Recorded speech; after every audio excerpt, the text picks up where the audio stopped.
Good evening from Los Angeles. I'm Tavis, Smiley. Tonight, a rare conversation with one of music's biggest superstars, Prince. The Grammy and Oscar-winning icon has just released a unique 3-CD set and a new website called lotusflower.com. The critically acclaimed project features all new songs, including several from a talented young artist named Bria Valente. We'll get Prince's thoughts tonight on a number of subjects, including the state of the music industry and how the digital age is impacting everything from content to compensation. We're glad you've joined us. A conversation with Prince coming up right now.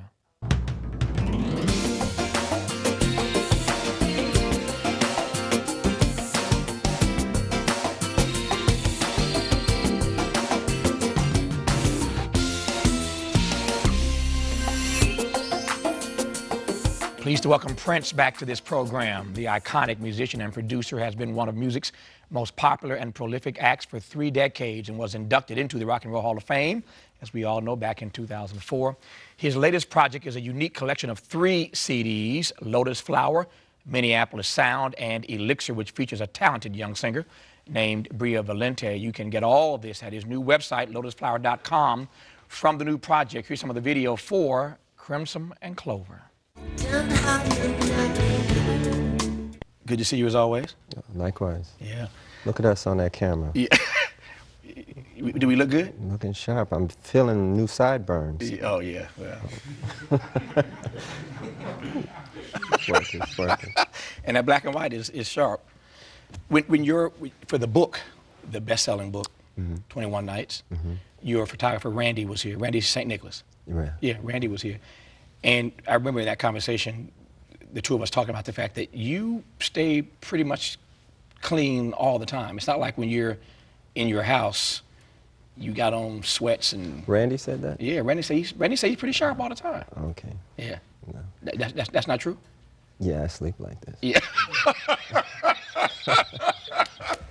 Yeah. You know what? I would believe that, except for the fact that I know that you don't sleep. Yeah. You really don't sleep very much. I saw a sign in the back said, journalist, advocate, insomniac. Yeah. Yeah, well, for you, it should be the world's greatest musician, insomniac. That's what it is. Props to you on your show, seriously. I watch every chance I get, and UMass at Kayla last night. Yeah. So, wow. Yeah. Joni Mitchell. Yeah. Man, it's just so enlightening. Well, I appreciate it. Inspiring. I'm glad you said that, because I was actually, I never told you this story, but one day when you were on before, I was around town somewhere, and we had promoted that you were coming on the next night. And I walked past a group of people, and they didn't see me, obviously. And I overheard them talking about you and the fact you were going to be on my show the next night. And one of them said, why would Prince go on PBS? And I was thinking, they don't know that Prince watches like everything, but indeed watches PBS. Well, I keep an eye on you because, you know, you have been an advocate, and I learned a lot from State of the Black Union. You've sent it to me, and I make a point to try and check it out when I can. And that said, Dick Gregory, one time I saw him on there, and it just moved me so much. I put pen to paper, and I owe him money now. Dreamer. Yeah. I want to talk about the song Dreamer that you dedicate to Dick. And actually 4 songs. I want to get you to talk about the lyrics specifically. I'll get to that in just a second. Back to this PBS thing right quick. I'll come back to that only because you really got into Unforgivable Blackness. Yeah. What'd you make of that PBS series? Oh, it's amazing. I'm in sort of celebration mode right now. I'm just thankful to be alive. I'm thankful to have the friends that I do and the teachers that I do. And I've spent the last year just playing when I feel like it. And I really look forward to this time in my life. And I happened to come across that show, Unforgivable Blackness, and the story of Jack Johnson just moved me to no end. One of the reasons is that he had to deal with seemingly insurmountable odds all the time. You know, if he would knock somebody down, people from the audience would get into the ring and pick him back up, you know, so they could continue fighting. Yeah. And I just related to it on a lot of different ways. I was, I've never spoken about this before, but I was born epileptic. And I used to have seizures when I was young. And my mother and father didn't know what to do or how to handle it, but they did the best they could with what little they had. And my mother told me one day, I walked into her and said, Mom, I'm not going to be sick anymore. And she said, why? And I said, because an angel told me so. Now, I don't remember saying it. That's just what she told me. And from that point on, I've been having to deal with a lot of things, getting teased a lot in school. And, you know, early in my career, I tried to compensate for that by being as flashy as I could and as noisy as I could. And, you know, I just looked, again, I look forward to this time in my life when I could reflect back on it and talk to people like yourself, Dr. Cornel West. I mean, when you all come over to the house and we sit and we just talk about heavy things, I just become thankful. I don't know what else to say other than that. How did you get beyond? Because I know you have so many fans of all ages, and I think there are no doubt some young people watching who I know, in fact, not might, will be helped by your answer to this question. As a kid, being teased so much, and kids get teased for all variety of reasons, as we know, how did you grow out of that into, not just into confidence, but indeed into excellence? Or maybe I put it in the wrong order, excellence and confidence. But how did you grow out of that? How did you navigate yourself past that? Good question. The first thing I did is of course, I went into self, and I taught myself music. My father left his piano at the house when he left, and I wasn't allowed to play it when he was there because I wasn't as good as him. So when he left, I was determined to get as good as him. And I taught myself how to play music, and I just stuck with it, and I did it all the time. And sooner or later, people in the neighborhood heard about me, and then they started to talk about me. And it wasn't in a teasing fashion, it was more like, wow, look what he can do. And there's something about having people around you giving you support that is it's motivating. And once I got that support from people, then I believed I could do anything. And I had a lot of really good teachers. My best friend, Andre Simone, his brother, Eddie, I'm entirely indebted to in this regard. He used to tell me, man, your songs are better than anybody's on the radio. You can do whatever you want to do. And I just kept rolling with it, Eventually, I went out to New York, and I got turned down my first time, but I just wasn't, you know, I felt like Jack Johnson then, too. I just wasn't going to be put down, you know, so. Back to this excellence thing, though. Talk to me about excellence. I mean, it's clear that you are head and shoulders above pretty much everybody else in the world of music. And that's my assessment, and a whole lot of fans agree. We all say amen? Amen. See that? So it's pretty clear you head and shoulders above everybody else. But talk to me about how we, who are not Prince, can aspire to the level of excellence that you portray in what we do every day. Well, everybody's talented at something. Right. And that's what makes the world go round. We all need each other. And again, it's about good mentoring and good teachers. I had a lot of good people around. The other thing I have to point out, though, is that how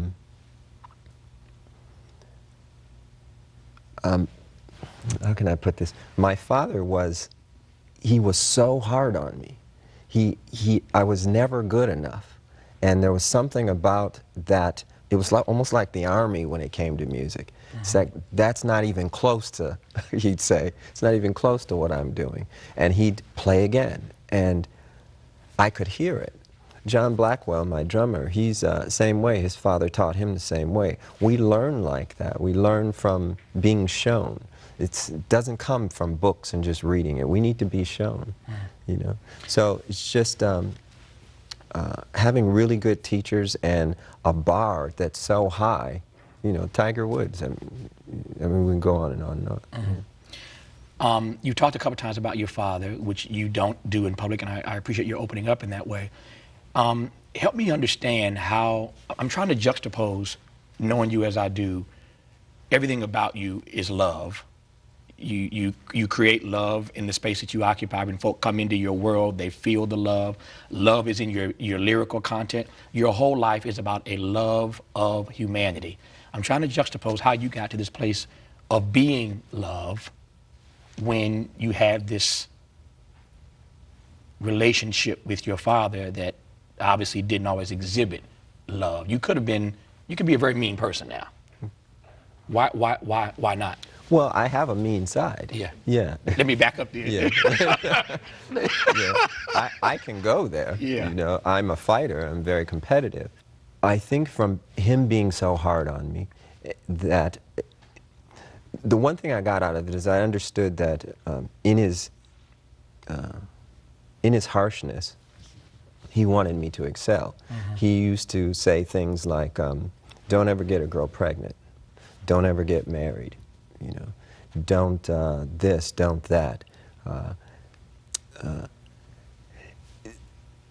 When he'd say these things, I didn't know what to take from it. So I would create my own universe. Mm-hmm. And my sister's like that. A lot of my friends are like that, the ones that I still have, you know, early musicians and things like that. Creating your own universe is the key to it, I believe, you know, and letting all the people that that you need occupy that universe. To your friends that you referenced a moment ago, how have you chosen, how have you decided to maintain the friendships that you have maintained over the years, and what's your barometer for knowing whether or not those friendships are beneficial? Does that make sense? Yeah. Yeah. You can tell whether they're beneficial if someone's respectful of you. Mm-hmm. You know, respectful of you when they're not around you. I find that most people are pretty respectful in front of my face. When they're not around me, sometimes you hear them say some pretty hurtful things. And I don't know if they think it won't get back to me, or if I don't care, or if I think I'm above it, or whatever. But I remember them as I remember them. And we were in love then, we should be in love now. It's a hurtful place, the world in and of itself. We don't need to add to it. Mm-hmm. And we're in a place now where we all need one another. And it's going to get rougher. So I kind of hope that, I hope people, when they hear that, they don't think that I'm going to lash back out at them, because I'm not like that. I've never done that. I've heard a lot of things from a lot of different people, a lot of pretty famous people, a lot of journalists. A lot of my work is judged based upon my personality or my past work as opposed to where we are now. And I don't know, it is hurtful sometimes. How difficult is it to live in a world, into your earlier point, which I take is a brilliant point, the world is already mean enough, we don't have to add to it. But how do you contextualize emotionally having much of your work judged by your personality rather than on the merits of the work? Well, one reason is because I like criticism. I like constructive criticism. Mm-hmm. From smart people. I'm thankful enough or blessed enough to be able to say that Miles Davis was a friend when he was alive. Mm-hmm. And he was a wonderful mentor and really, really funny, you know. And he could critique something you've done by humor, mm-hmm. you know, and out of love, rather than just, you know, just call you a punk and just say, you know, just dismiss you. Yeah. He wasn't like that, mm-hmm. you know, because people he cared about, you know, he tried to help. When people criticize my work and attack my personality, it's doesn't help me. I can't do anything with it. And I don't know what they, I don't know what they want. I've asked writers this before, and a lot of times they tell me that they just write for each other. They're not really writing for, well, I really got him that time, didn't I? Yeah, Okay, well, yeah. I don't know. Nobody learns anything from it. Really. Who's qualified? I mentioned, I want to connect these two things. I said earlier that you were head and shoulders above everybody else in the music world, and most musicians, I think, even acknowledge that. Who's qualified, and maybe qualified is the wrong word, but it's the word I'm going to go with. That's my story, and I'm sticking to it. Who's qualified to critique your stuff these days? You mentioned Miles Davis. Who's qualified to critique you? Oh, anybody. Music critics? Fans? Other artists? Yeah, I don't mind critiquing anybody. If they do it with a sense of love, if they're trying to, show me something about the work that, they really feel is important for me to know. And I don't see a lot of that in journalism today. Most journalists are just lazy. Yeah. It's like, but if you said you like being critiqued and you love constructive criticism from smart people, how do people critique you if you are so ahead of your time, as you have proven to be consistently? If you're so ahead of your time, how can they critique what they ain't even caught up to? Because listen, if they don't feel what I'm doing, they're going to let me know. If it's somebody I love, they're going to tell me they don't feel it, and they'll tell me the reasons why. And I can appreciate that. I write all the time. I record all the time. I want to go back to Jack Johnson because he's still in the back of my head. I can't get him out of my head where this conversation is concerned. Who have you felt most often like in the ring fighting the record industry? Like Jack or the opponent? Oh, like Jack. Like Jack? Yeah. Tell me why. Well, because I knew I was right. We talked about this in our very first interview and conversation together. It's obvious now that artists are supposed to own their master recordings. I mean, in the future, it'll be unconscionable to even think you can take somebody's creation and claim ownership of it. See, unfortunately, this discussion is going to start to barrel into a discussion about the human genome and the DNA and all the rest of it. When it gets there, then we're going to be in the deep water.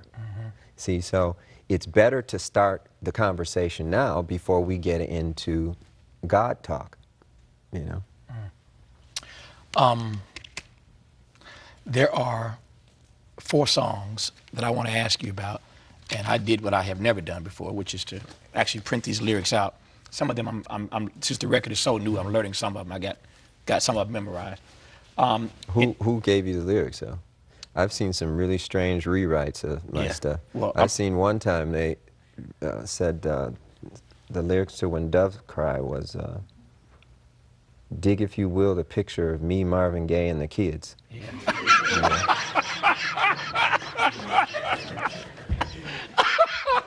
Well, you know what? And then there was another one.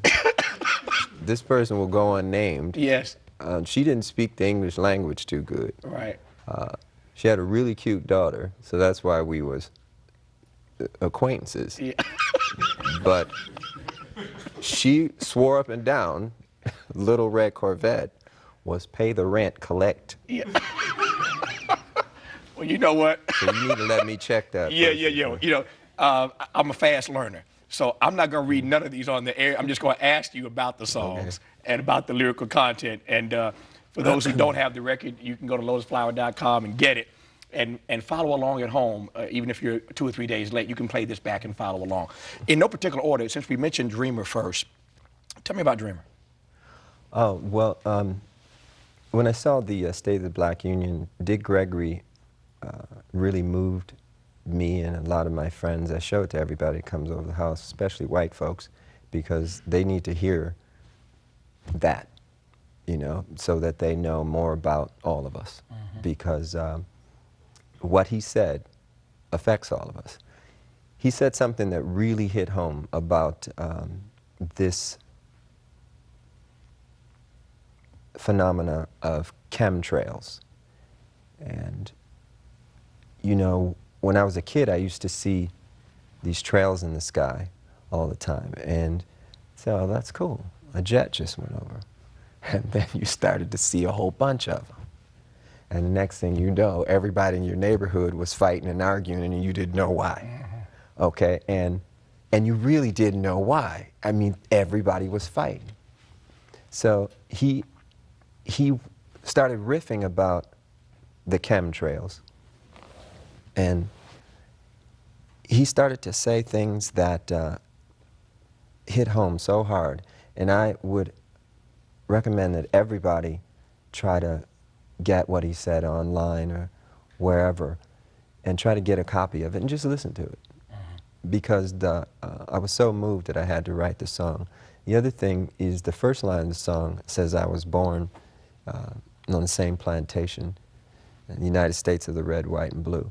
And we live in a place now that feels just about like a plantation. We're all indentured servants, you know. When I found out there were 8 presidents before George Washington, I wanted to smack somebody. You know, I wanted to know why I was taught otherwise. Just tell me the whole story. I'll fill in the blanks, but don't, you know, don't tell me something that you think I'm supposed to know. We're indentured servants and we got a black president now? I don't vote. I have nothing to do with it. I got no dog in that race. And for those who would cuss me out and slap me in person if I didn't ask you why? Well, the reason why is because I'm one of Jehovah's Witnesses, and we've never voted. And that's not to say that I don't think Barack Obama, President Obama, is a very smart individual, and he seems like he means well. Prophecy is what we all have to go by now. It's very interesting. I did a sold-out concert in London. We played 21 nights in a row, and all the concerts were sold out. When I would watch television over there, and you'd see the United Nations feed, the direct feed from the United Nations, you'd hear them talk a lot about religion. You'd hear the Bible mentioned constantly. This is not what we're used to in the United States. It's almost as though there's no need for God and no need for religion and justice in politics. So there's supposed to be a separation of church and state over here. We can't have a separation of state and morality, though.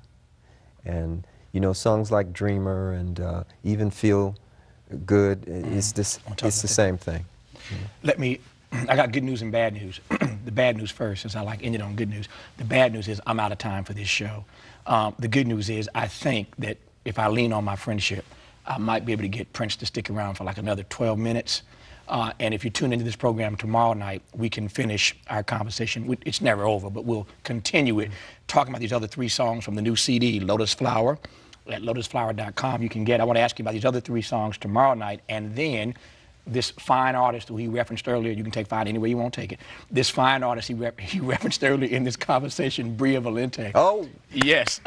Bria will join us tomorrow night as well. So now tomorrow you're night, talking. Yeah, now we're talking. Right. So tomorrow night, part 2 of our conversation with Prince, and Bria Valente with us tomorrow night as well. She's one of the 3 CDs in this new Lotus Flower package of 3 CDs. Prince, thank you for coming on. Thank you. Appreciate it. That's our show for tonight. Catch me on the weekends on PRI, Public Radio International.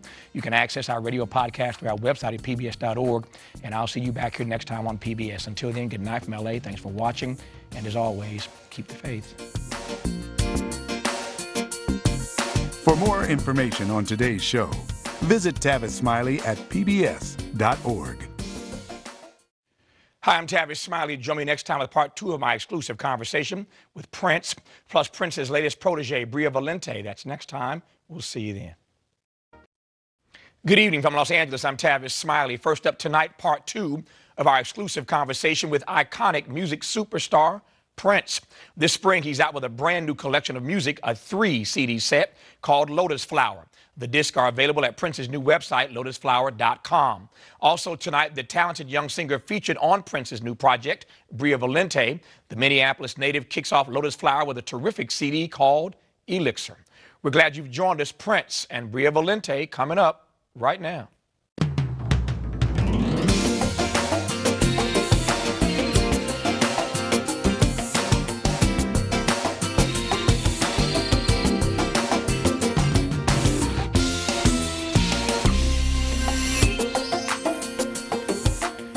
Welcome back to night 2 of our conversation with my man, Prince. I'm still holding these papers from last night. I didn't even change clothes. Then again, neither is Prince, but he looks good all the time anyway. When we last left... Actually, I changed. This is this double of all the same stuff. Tavis is one that didn't change. Yeah, yours is double. You got 2 of those. There you go. Well, you know, if it works for you, it works for me. I changed 2. I got 2 of these. When we left you last night, I had these papers in my hand. We were talking about some of the song lyrics on his new CD, Lotus Flower. You know it's out. 3 CDs in this package: Minneapolis Sound, Elixir, and Lotus Flower. So 3 CDs in the package at lotusflower.com if you want to get it. We were talking last night, though, Prince, about some of the lyrics, and we talked about Dreamer. I didn't get to these other 3. Can I ask you about Colonized Mind? Yeah. Yeah. Colonized Mind has to do with the state of the union right now, state of the union for all of us, not just black, not just white, but all of us. Yesterday we spoke a little bit about how I was raised, and my father, he was a very strong individual who demanded a very high standard from me in everything. You said something very interesting, is that I could have turned out a mean person. I do have that side of me, but what I try to do is to the best of my ability, funnel it back into the music.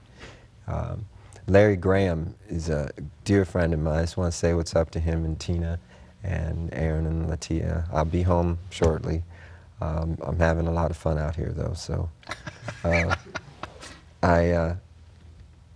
I just want to say something. Larry has got a volatile side to him, too. He told me a story once. I hope Larry, I got to tell this. I just got to tell it. One time, Larry and Freddie from Sly and the Family Stone are on their way to a gig to open for Jimi Hendrix. Now, right then, I'm shaking, can't wait to hear what's about to go down. On the way to the gig, they pick up some of their amplifiers, and their car is loaded with these amplifiers, right? It's hard to see, but they're driving and they're late trying to get to the gig. They either hit this guy or a guy runs into them, but there's an accident, right? In the middle of the street in New York. Larry jumps out the car, whoops this dude's backside. Yeah. Freddie's with him. You know, they both from Oakland, so you know what time it is, right? I don't even want to see what the other dude look like. Yeah. Okay. So it's like he got that side to him, right? And I was just taken by that part of the story. But then I asked him, I said, so when you got to the gig, like, what happened? Who won the battle between you and Hendrix? And Larry said, oh, we spanked him. Yeah. I said, wait, you spanked Jimi Hendrix? Yeah. He said, yeah, we spanked him. I said, it's Larry Graham, man. Yeah. You know? So it's like, same thing with him. If you listen to his music, you can hear the bass and the funk, the anger is in songs like People and Water and It Ain't No Fun to Me and stuff like that. You know, so that's what I learned from. You know, that's my teacher. It's Colonized Mind. 2 more I want to ask you about. Feel better. We referenced this last night on the show. Feel better, feel good, feel wonderful. I love the title. I love the song, but I love the title. Yeah. Yeah. It's about telling folks to celebrate and stop hating.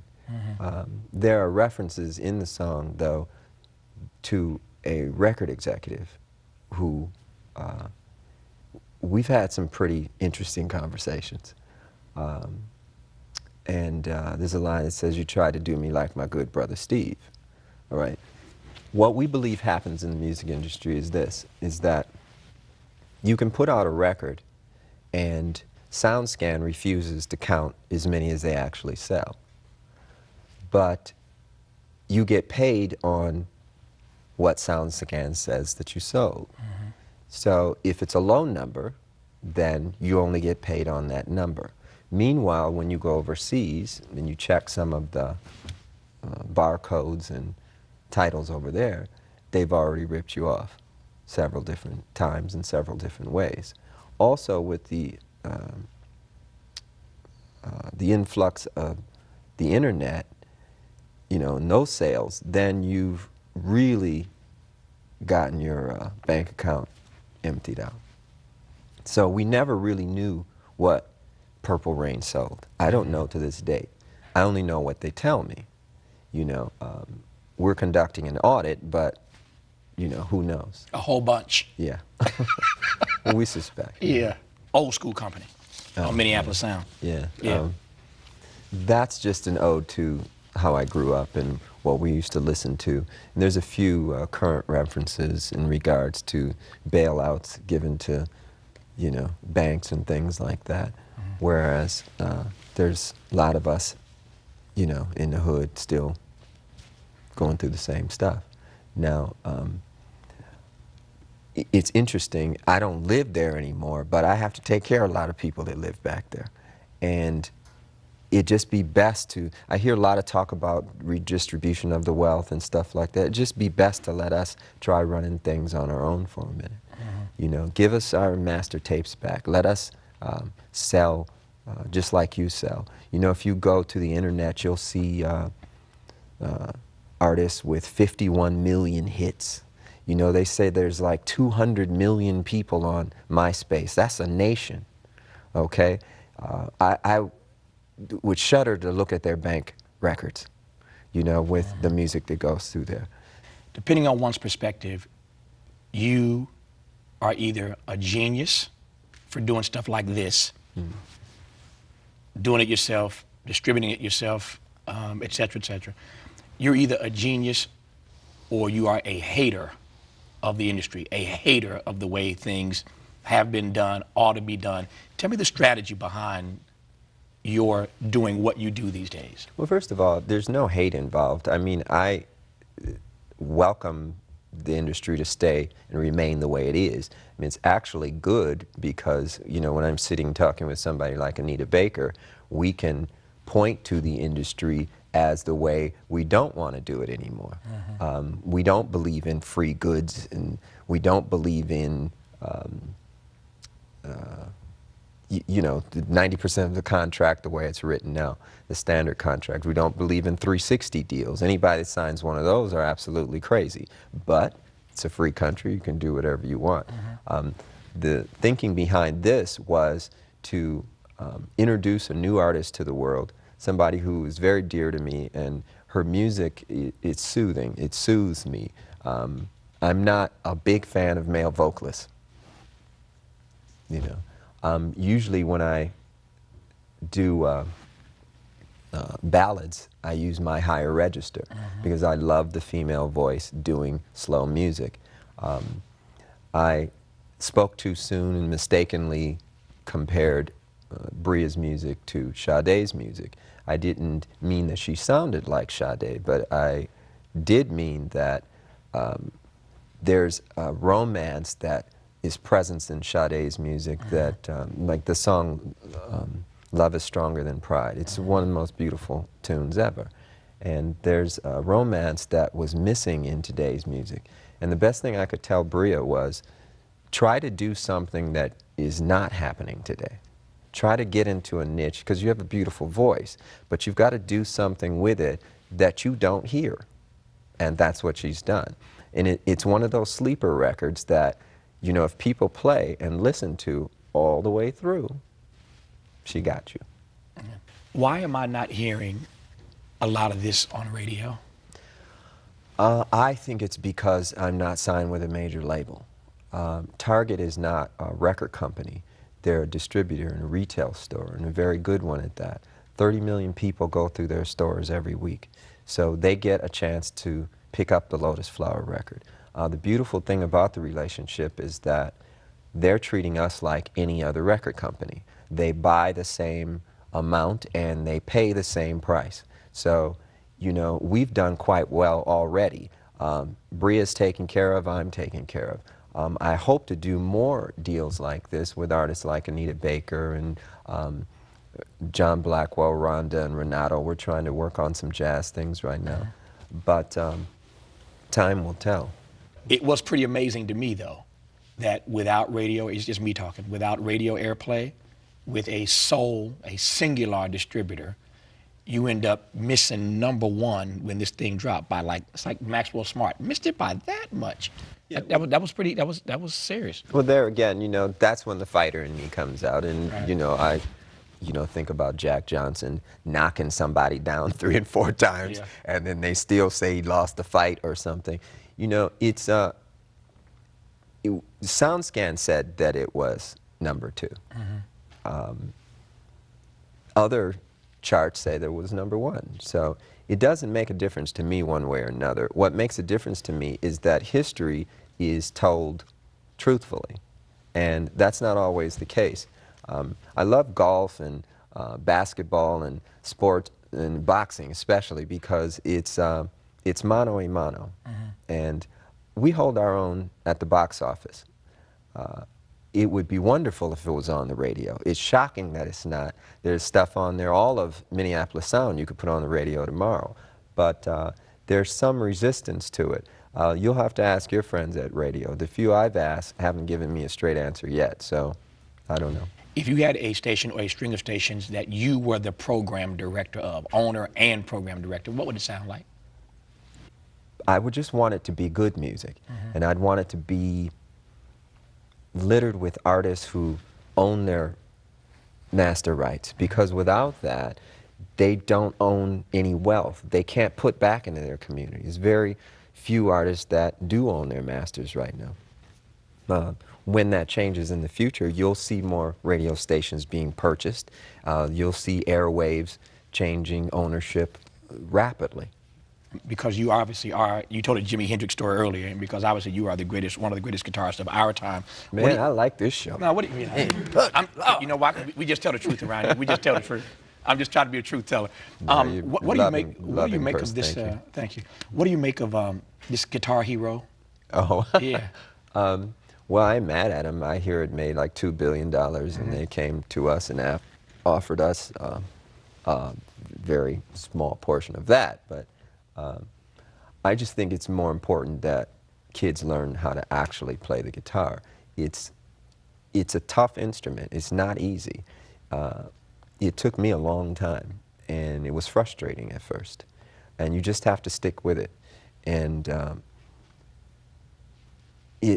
it's cool for people who don't have time to learn the chords or ain't interested in it, but to play music is one of the greatest things. To create something from nothing is one of the greatest feelings, and I don't know, I wish it upon everybody. It's heaven. Yeah. She's one of the 3 records, Elixir by Bria Valente, in this new 3 CD package at lotusflower.com. Tell me how you found her. I'm going to talk to her in just a second, so you're going to give me the lead in here. She says that she met me first, and that's what she told me. I say that I met her first. I will say this, that Morris Hayes is very instrumental. He's my keyboard player. He's very instrumental in us actually coming together. And once we got together, we clicked. It was pretty easy. And the most interesting thing about her is how rapidly she picked up understanding of Scripture. Because I pretty much talk about that with everybody I know, because it informs my life so much now. The other thing is that she's really funny, and she likes to laugh. And you know, Travis, I love to laugh. So, no, I'm kidding. So, Yeah, he's funny. Yeah. I'm kidding. I told her I was going to say that to you one time. That was for her. You got it out. And on that note, you can get out of here. His name is Prince. His new project is called Lotus Flower. It has not 1, not 2, but 3 CDs in it. Bria Valente, Elixir. Prince, of course, Lotus Flower, and Prince, Minneapolis Sound. It's all good stuff. Prince, I love you, and there ain't nothing you can do about it. Glad to have you here. Brother. Appreciate it. Up next, singer Bria Valente. Stay with us.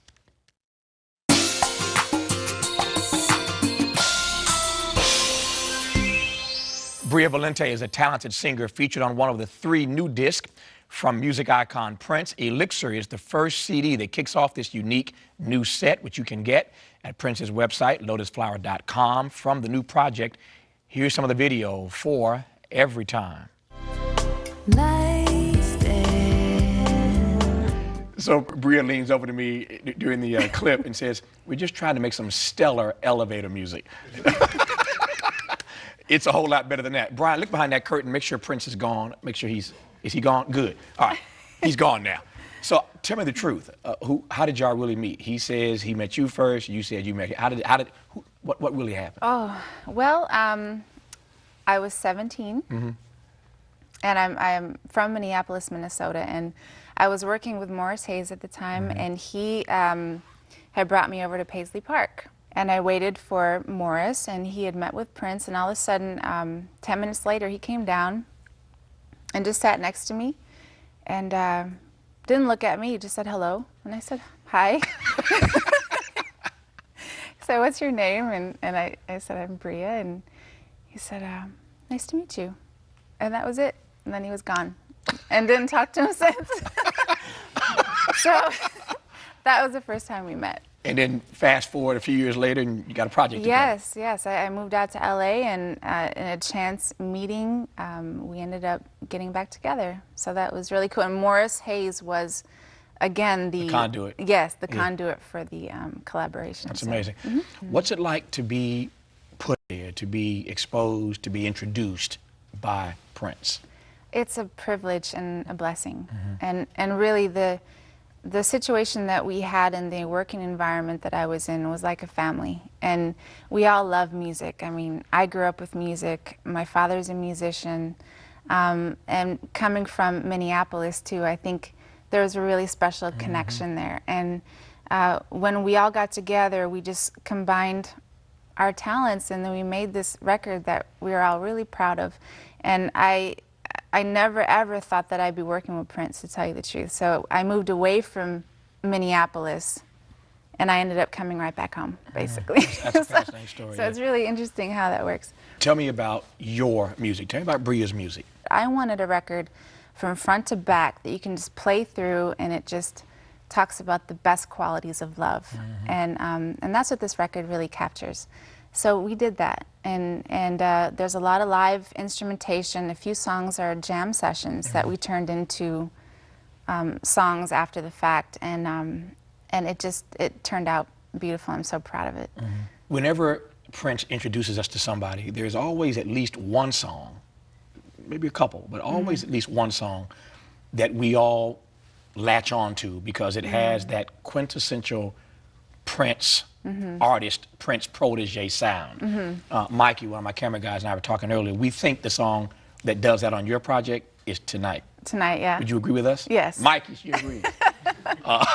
Tell me why we think that has that quintessential Prince protege sound. Well, Prince knows how to make people dance. He's funky. That's a nice way to put it. He knows how to make us dance. He does. Yeah. He has that quality, and I think that track is definitely something that brings that out. And you know, some people have compared it to Nasty Girl. You know, but yeah, I would say, yeah, that's how it all comes together. To your word choice of comparing it to Nasty Girl, that word comparing, Prince, obviously here just a few minutes ago, made the point and said, and I'm quoting him almost, he says, perhaps I spoke too soon when I compared Bria to Sade. And he explained what he meant by that. I don't have to repeat that part. People just saw that a few minutes ago. But what do you make of the comparisons that others make between your music and whatever? Well, actually, this record kind of has a sound of its own. It's really hard to compare to anything else. And you know, everybody's going to take something from it based on their personal experience. So nothing really bothers me as far as comparisons are concerned. But most people that hear it, you know, my voice has a different tone than other people. I've been compared, as I've heard, to Shantae Moore and you know, some other artists like that. But it really does take on its own energy, and it has its own feeling in it. So tell me about the challenge that Prince gave you to create your own sound, to create your own lane, to do something that's not being done now. So he mentions that was the challenge that he gave you if he was going to work with you. Tell me how you go about responding to that kind of a challenge. Well, that takes a lot of introspection. You know, you got to kind of sit with yourself and just think about what you want to hear that you're not hearing. You know what I mean? And there's certain things that really touch me in music, and it's when I hear heart and when I hear genuineness and caring and things like that. That's something that really gets me. And music is such a powerful thing. It can capture a moment in your life and bring you back to that spot. So it connects with you on an emotional level, on a spiritual level. And so I really got in touch with myself in that fact of what would I enjoy listening to. And so I tried to write about the things that I would like to hear about. I love the positive message of love and the organic pureness of real music, you know, and I just wanted to capture that. I just wanted to capture something very real that people could listen to, and it would touch them. When did you know that music was what, because you've modeled and that's part of your backstory as well, when did you know that music was what you wanted to do, not just something that you enjoyed? I think it was in school. When I started doing talent shows, that's kind of when I knew that this was something this is what made me happy. And it really does make you happy when you make something from nothing. That is the biggest rewarding feeling that you can have. And I really enjoyed that. So, you know, doing the talent shows and writing music and learning things from my father, and he played 27 instruments. So he's like Prince. No, I won't But say but that. does he also do lead vocals, background vocals, engineering, mixing? Well, you know what? Exactly, that's Yeah, the key. If you're going to launch a project, Bria knows how to put it out there. We should all be so fortunate to have Prince put us out there as part of a 3-CD set.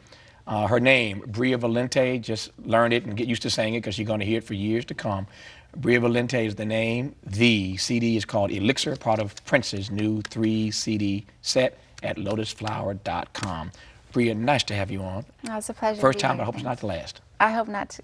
Nice to see you. All right. That's our show for tonight. Catch me on the weekends on PRI, Public Radio International. You can access our radio podcast through our website at pbs.org, and I'll see you back here next time on PBS. Until then, good night from LA. Thanks for watching, and as always, keep the faith.